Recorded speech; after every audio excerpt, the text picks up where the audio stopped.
Hello guys, ഇന്നത്തെ പുതിയ വീഡിയോയ്ക്ക് എല്ലാവർക്കും സ്വാഗതം. ഇന്നത്തെ പുതിയ വീഡിയോ എന്ന് പറയുന്നത് ഒരു അൺബോക്സിങ് വീഡിയോ ആണ്.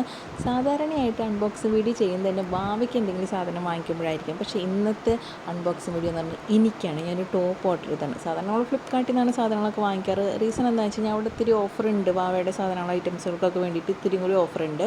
ഇത് മീഷോ എന്നാണ്. മീഷോ എന്നൊരു ടോപ്പാണ് ഓർഡർ ചെയ്തിട്ടുള്ളത്. അപ്പോൾ ഒരു ബ്ലാക്ക് കളർ ടോപ്പാണ്. മെറ്റീരിയലും കുഴപ്പമൊന്നുമില്ല. ഞാൻ ഓപ്പൺ ചെയ്തപ്പോൾ ആദ്യം ഒന്ന് സ്തംഭിച്ചെങ്കിലും പിന്നെ കുഴപ്പമൊന്നുമില്ല. ഞാനത് എന്താ പറയുക, ഇട്ട് നോക്കി ഭംഗിയൊക്കെ നോക്കുമ്പോൾ അടിപൊളിയാണ്. ഇനി ഇട്ട് നോക്കിയിട്ട് നോക്കി നോക്ക് ഗൈസ്, ഒന്നും കൂടി നോക്കി നോക്ക്. വാട്ട് എ ബ്യൂട്ടി, അടിപൊളിയായിട്ടുണ്ട് കേട്ടോ. ആ ഫ്രണ്ടിൽ കാണുന്നതാണ് എലാസ്റ്റിക്. അത് വെച്ച് കഴിഞ്ഞാൽ സ്ട്രെച്ചബിളാണ്. നമുക്ക് എത്ര സൈസ് വേണമെന്നുണ്ടെങ്കിൽ സ്ട്രെച്ച് ചെയ്യാനായിട്ട് പറ്റും. പിന്നെ കയ്യിൻ്റെ ഈ താഴെ വശത്തും എലാസ്റ്റിക്കാണ്. പിന്നെ പഫുണ്ട്. കംഫർട്ടാണ്, സ്യൂട്ടായിട്ടിരിക്കുന്നുണ്ട് നമുക്ക്. പിന്നെ അത്യാവശ്യം ഇറക്കമൊക്കെ ഉണ്ട്. പിന്നെ എന്താ പറയുക, കാണാനും കുഴപ്പമൊന്നുമില്ല. അപ്പോൾ ഇന്നത്തെ വീഡിയോ ഇത്രയൊക്കെയുള്ള. നിങ്ങൾക്ക് ഇഷ്ടപ്പെട്ടെന്നിരിക്കുന്നു. ബൈ.